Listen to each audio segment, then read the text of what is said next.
আধার কার্ডের মোবাইল নম্বর আধার সেন্টারও না গিয়া আপনারা নিজে নিজে চেঞ্জ করতে পারবা।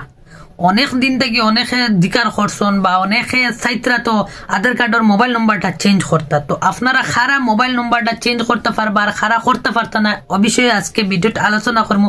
ভিডিও লাস্ট পর্যন্ত দেখবা, দেখলে আপনারা নিজে নিজে মোবাইল থেকে আপনারা আধার কার্ডের মোবাইল নম্বরটা চেঞ্জ করতে পারবা। প্লে স্টোর থেকে গিয়ে আপনারা আধার অ্যাপটা ডাউনলোড করবা। ডাউনলোড করার পরে আপনারা রেজিস্টার যে মোবাইল নম্বর আছে আধার কার্ডের লগে ও মোবাইল নম্বর দিবা। দিয়া কিন্তু এই মোবাইল নম্বরটা ও অ্যান্ড্রয়েড মোবাইলও লাগাইল থাকা লাগবো।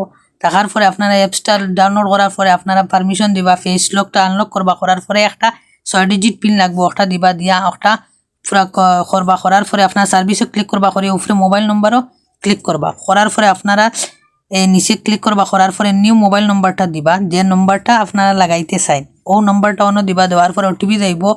ওটিপি দেওয়ার পরে ও ওটিপিটা আপনারা অন বয়াইবা। বয়ানির পরে নেক্সটও মারবা। এনে শুদ্ধ চিহ্ন আছে, ও শুদ্ধ চিহ্ন মারবা। মারার পরে ওটিপিটা যাইব, ওটিপিটা বয়াইবা।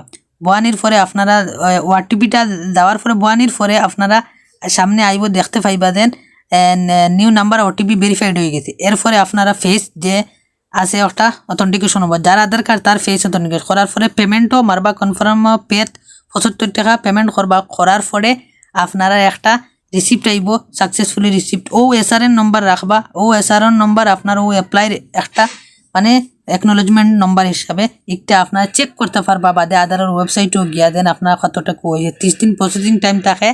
এরপরে আপনারা দেখতে পারবা ওখান দিয়ে কত টাকা। কিন্তু মনে রাখবা, যারার আধার কার্ডের লগে যে আগের মোবাইল নম্বর আসলো একটা আউরি গেছে, বন্ধ হয়ে গেছে, এইরকম আধার কার্ডের মোবাইল নম্বর সেন্টারও গিয়ে আধার সেন্টারও গিয়ে চেঞ্জ করতে লাগবো।